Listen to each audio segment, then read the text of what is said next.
ও আরেকটা ইম্পর্টেন্ট বিষয়, জুলাইয়ের কথা মনে হওয়াতে, খুবই পুর স্ক্রিপ্টেড একটা নাটক বিএনপি আপনারা হচ্ছে পার্লামেন্টে করছে, খুবই পুরলি স্ক্রিপ্টেড। সেটা হচ্ছে কি, ওনারা বলতেছে, বারবার বলতেছে ওরা জুলাই সনদের পক্ষে, মানে বারবার কিন্তু বলতেছে জুলাই সনদের পক্ষে, যে আমরা প্রত্যেকটা দাড়ি কমা সহ আমরা জুলাই সনদ বাস্তবায়ন করব। তো আমরা যখন বলতেছি যে জুলাই সনদের অর্ডারটা আপনাকে বাস্তবায়ন করতে হবে, তখন যেটা হইলো, ওনারা একদিন একটা নাটক সাজাইলো। ওনাদের পন্থী কিছু ছাত্রদল, যুবদল সহ অনেকে আছে যে তাদের এই অভ্যুত্থানে ফেসিবাদ বিরোধী প্রত্যেকটা রাজনৈতিক দল সমানভাবে অংশগ্রহণ করেছে। তাদের আত্মত্যাগ ছিল, তাদের দীর্ঘ লড়াই ছিল, তাদের দীর্ঘ হিস্ট্রি ছিল।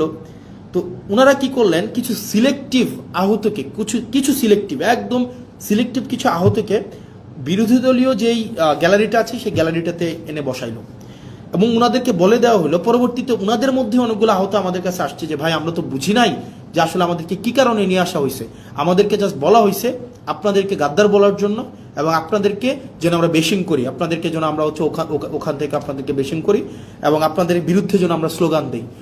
এই স্ক্রিপ্টটা বিএনপির জন্য, মানে শোনেন, আপনারা বিএনপির যারা আছেন 217 জন এমপি আছেন, ইট ডাজন্ট ম্যাটার, আপনারা হচ্ছেন সরকারে আছেন, ইট ডাজন্ট ম্যাটার।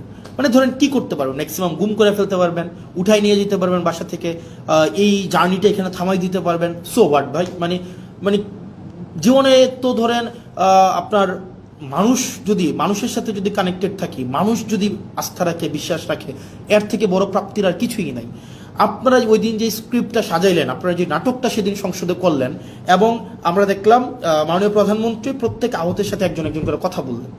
কথা বলে আসার পরে ওই আহতরা ওই গ্যালারি থেকে আমাদেরকে বিভিন্নভাবে, ওখানে আপনারা দেখলেন এটা সিন ক্রিয়েট করা হয়েছে, এবং ওনারা আমাদেরকে বিভিন্নভাবে গালাগালি দিলেন।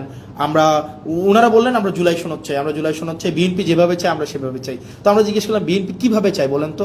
ওনারা বললেন না, বিএনপি যেভাবে চাই আমরা সেভাবে চাই। আমি বললাম তো বলেন না বিএনপি কিভাবে চায়। কয় না আমরা এত কিছু বুঝি না, বিএনপি যেভাবে জুলাই সনদ চাই আমরা সেভাবে চাই। এর মাঝখানে 3-4 জন আছে আমাদের কাছে এসে বললো যে ভাই আমরা খুবই দুঃখিত, আমরা আপনাদের সাথে এইভাবে আচরণ করার কারণে, কিন্তু আমাদেরকে এইভাবেই বলা হয়েছে, আমাদেরকে বলা হয়েছে আমরা যেন আপনাদের বিরুদ্ধে স্লোগান দেই, আমরা যেন আপনাদেরকে হচ্ছে ওখানে অপমান করি, আমরা যেন আপনাদের বিরুদ্ধে এই ধরনের কথাগুলো বলি। মানে it's very unfortunate mister Tarek Zia, honourable prime minister Tarek Zia, it's very unfortunate আপনি পার্লামেন্টে থাকা অবস্থায় এই ধরনের নাটক করা হবে এবং এটার ডিরেকশন আপনি দিবেন। মানে আমি জানি এটার স্ক্রিপ্ট রাইটার কে ছিল, এটার কোরিওগ্রাফার কে ছিল, এটার হচ্ছে ডিরেক্টর কে ছিল, আমি জানি না, কিন্তু আমি এটা বিশ্বাস করতে স্টিল চাই না যে এখানে আপনার এখানে কোনো ধরনের আপনি ব্যক্তিগতভাবে এখানে এটার পৃষ্ঠপোষকতা করেছেন।